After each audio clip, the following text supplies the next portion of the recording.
Okay, Assalamualaikum warahmatullahi wabarakatuh dan salam sejahtera diucapkan kepada Dr. Hasmillah Hassan dan rakan-rakan sekelas sekalian. Kami dari pelajar UMPAS Cawangan Ipoh, kumpulan 1 ingin membuat pembentangan tugasan kami yang bertajuk Kebebasan Bersuara di Malaysia. Terlebih dahulu saya ingin memperkenalkan ahli-ahli kumpulan kami. Encik Muhammad Zulfikri bin Alizan, nombor matrik 276419. Saya sendiri Syafiq Azizi bin Ahmad, nombor matrik 276456. Muhammad Rizwan bin Ahmad 276414 dan Nurul Khatijah Suhana binti Ramli 276180. Okey, kita terus ke perkenalan. Sistem pemerintahan dan pentadbiran di Malaysia memperuntukkan hak kebebasan asasi iaitu kebebasan bercakap dan bersuara di bawah peruntukan Perlembagaan Persekutuan. Hak kebebasan bersuara adalah di bawah kawalan Akta Komunikasi dan Multimedia. Perlembagaan Persekutuan mengambil kira kehendak dan kepentingan masyarakat berbilang kaum dalam sistem pemerintahan negara. Hak kebebasan perlu dihadkan serta dikawal supaya dapat melindungi hak kebebasan peribadi terhadap kawalan sosial. Latar belakang peruntukan hak kebebasan bersuara. Idea hak kebebasan bersuara merupakan salah satu konsep pentadbiran dalam Perlembagaan Persekutuan Perkara 10(1)(a) Kebebasan Asasi. Hak kebebasan asasi dipantau oleh Akta Kesalahan Keselamatan, Langkah-Langkah Khas 2012, SOSMA, Akta Hasutan, Akta Rahsia Rasmi dan beberapa kawalan akta yang lain. Kebebasan bersuara merupakan jaminan hak kebebasan terhadap individu dan kelompok masyarakat. Idea liberalisme kebebasan bersuara telah diterima sewaktu Deklarasi Sejagat Hak Asasi Manusia diadakan iaitu pada tahun 1948.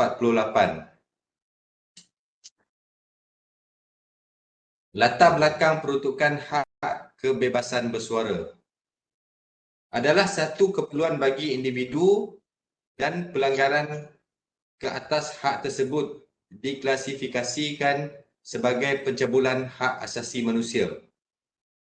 Hak kebebasan bersuara menjadi nadi penting dalam menggerakkan sistem pemerintahan dan pentadbiran kerana menunjukkan bahawa jaminan hak rakyat akan terpelihara. Tujuan undang-undang untuk menghalang hak kebebasan bersuara yang melebihi batasan bagi mengekalkan prinsip rukun negara. Bagi menghukum pesalah di bawah kuasa perundangan sedia ada dengan hukuman yang setimpal. Okey, saya akan serahkan kepada rakan saya seterusnya, Zulfikri. Terima kasih. Okey, terima kasih Encik Syafiq Azizi. Assalamualaikum dan salam sejahtera. Saya Muhammad Zulfikri bin Alizan, nombor matrik 276419. Okey, kita ke konsep kebebasan bersuara di Malaysia. Perlembagaan Persekutuan dan undang-undang yang melibatkan perkara 10 dalam kurungan A, tiap-tiap warga negara berhak kepada kebebasan bercakap dan bersuara. Maksud kebebasan merangkumi usaha mencari, menerima dan menyalurkan maklumat serta pendapat melalui apa-apa juga saluran seperti media massa. Kebebasan bercakap dan bersuara dihadkan kepada kenyataan. Merujuk kepada percakapan yang tidak mengundang fitnah, tidak bertujuan menghasut, tidak mengandungi makian atau penghinaan yang jelas atau bermaksud ke atas kenyataan tersebut. Hak kebebasan bersuara dibenarkan namun perlu dikawal, dihadkan supaya tidak menggugat undang-undang komunikasi. Seterusnya, senarai undang-undang yang terlibat. Yang pertama, Akta Hasutan 1948. Hasutan bermaksud apabila apa-apa sebarang kelakuan iaitu melalui perbuatan, ucapan, kenyataan, perkataan, penerbitan serta tingkah laku yang berpotensi bagi mendatangkan tujuan menghasut. Akta ini bertujuan mengekang penyebaran fahaman atau ideologi dalam menyuarakan hak mereka. Sejajar dengan itu, kebebasan bersuara tidak wajar dipengaruhi oleh elemen etnisentrism yang berupaya mencetuskan jurang kemakmuran dalam pembentukan sistem pemerintahan yang bersatu padu ini. Okey, yang kedua, Akta Fitnah 1957. Fitnah ditakrif sebagai menghebahkan, merdebitkan atau menularkan perkara berkaitan sesuatu penyataan sama ada secara tulisan atau penyataan yang palsu sehingga boleh menjatuhkan maruah mana-mana individu. Sehubungan dengan itu adalah menjadi keutamaan bagi mengawal perbuatan supaya tidak sesiapa akan menjadi mangsa fitnah dan supaya diri kita juga tidak dicela, dibenci atau dijauhi oleh masyarakat. Okey, seterusnya kawalan undang-undang komunikasi bagi menjamin kestabilan pentadbiran negara. Akta Komunikasi Media Cetak dan Elektronik. Okey, terdapat beberapa akta media iaitu Akta Komunikasi dan Multimedia 1998, Akta Jenayah Komputer 1997, Akta Teleperubatan 1997, Akta Hak Cipta 1997 dalam kurungan pindaan dan juga Akta Aktiviti Kerajaan Elektronik 2007. Peruntukan Seksyen 233(3) dalam menyatakan seseorang yang melakukan sesuatu kesalahan di bawah seksyen ini apabila disabit boleh didenda tidak melebihi RM50,000 atau dipenjara selama tempoh tidak melebihi 1 tahun atau kedua-duanya dan hendaklah juga boleh didenda selanjutnya RM1,000 bagi setiap hari kesalahan itu diteruskan selepas pensabitan. Okey, seterusnya saya serahkan kepada Encik Muhammad Rizwan.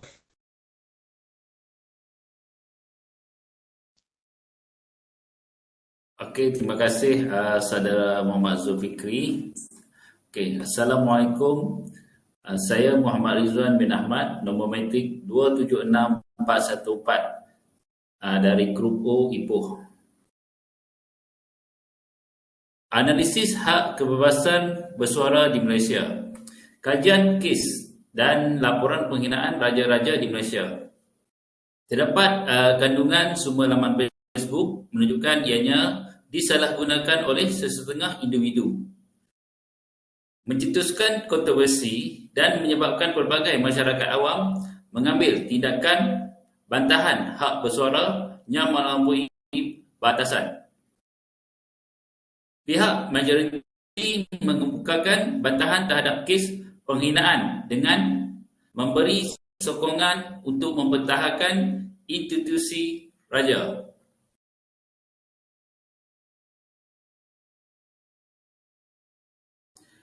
Isu yang berkaitan dengan kajian kes penghinaan terhadap Yang di-Pertuan Agong melalui laman Facebook. Platform Facebook untuk mendapatkan perhatian umum bagi tujuan menjatuhkan nama baik institusi diraja. Contoh, tindakan menghina Yang di-Pertuan Agong Sultan Muhammad Kelima.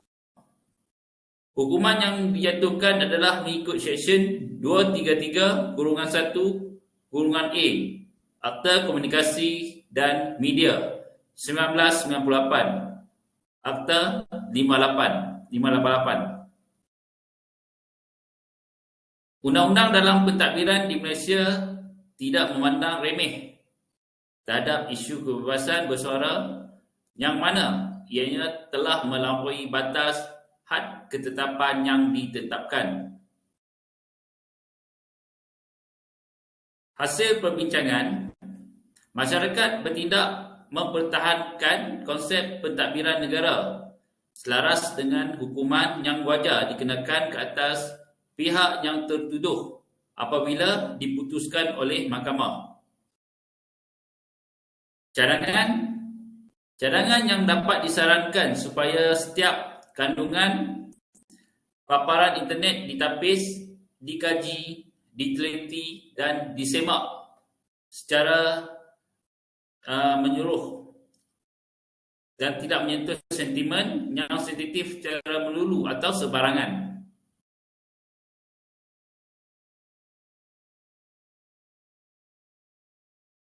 Isu yang berkaitan dengan kajian kes penghinaan Sultan Selangor melalui laman Facebook. Kes penghinaan di mana pesalah iaitu Wan Ji Wan Husin kerana tindakan yang telah membabitkan isu agama dalam laman sosial. Kajian daripada kes ini didapati bagi penyelesaian kes ini melalui hukuman setahun penjara atas kesalahan tersebut. Dalam menjatuhkan hukuman, pihak penghakiman menyatakan bahawa penerbitan kata-kata yang bersifat menghasut itu merupakan satu penghinaan terhadap Sultan Selangor.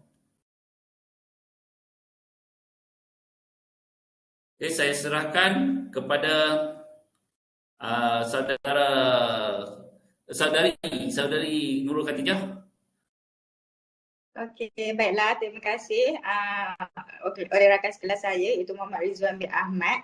Saya Nurul Khatijah Suhana binti Ramli, nombor metrik 276180 akan meneruskan hasil kami. Okey, hasil perbincangan. Terdapat majoriti individu atau golongan masyarakat mempunyai tahap kesedaran akan kepentingan menghormati institusi diraja.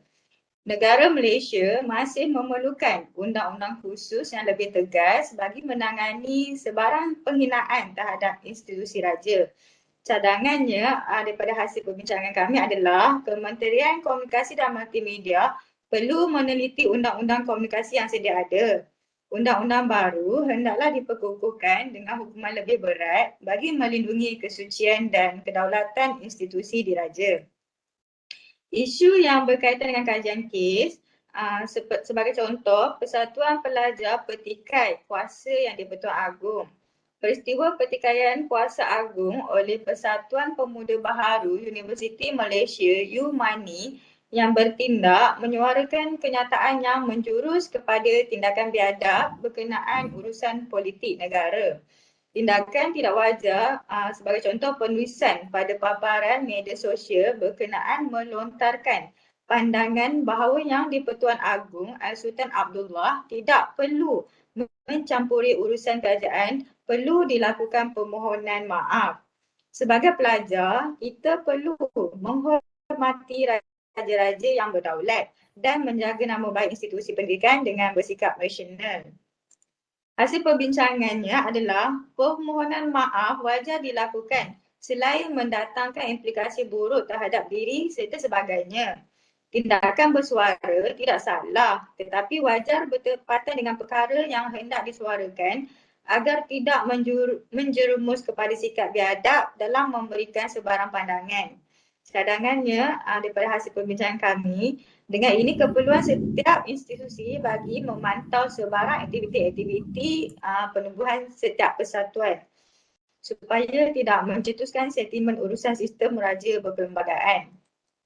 Kesimpulan daripada tugasan kami ini adalah saluran pendekatan yang mudah, tular atau viral ini lebih sukar dikawal sebenarnya kerana medium ini merupakan cabaran yang besar pada era digital yang semakin sophisticated. Media masa kini sering digunakan oleh pihak yang tidak bertanggungjawab sebagai saluran yang utama bagi berkongsi pendapat dan hak percakapan mereka tanpa mengambil kira implikasi ke atas setiap pihak yang terlibat. Selain itu, tindakan berani bagi menyuarakan komen serta pendapat yang tidak wajar perlu dikawal seperti menapis kandungan penulisan mereka melalui kawalan akta demi menjaga keselamatan dan kehormatan negara Malaysia. Jelasnya di sini, hak kebebasan warga negara adalah berdasarkan kandungan yang diperuntukkan dalam perlembagaan Malaysia selaras dengan mematuhi prinsip rukun negara iaitu kedaulatan undang-undang. Sekian, terima kasih.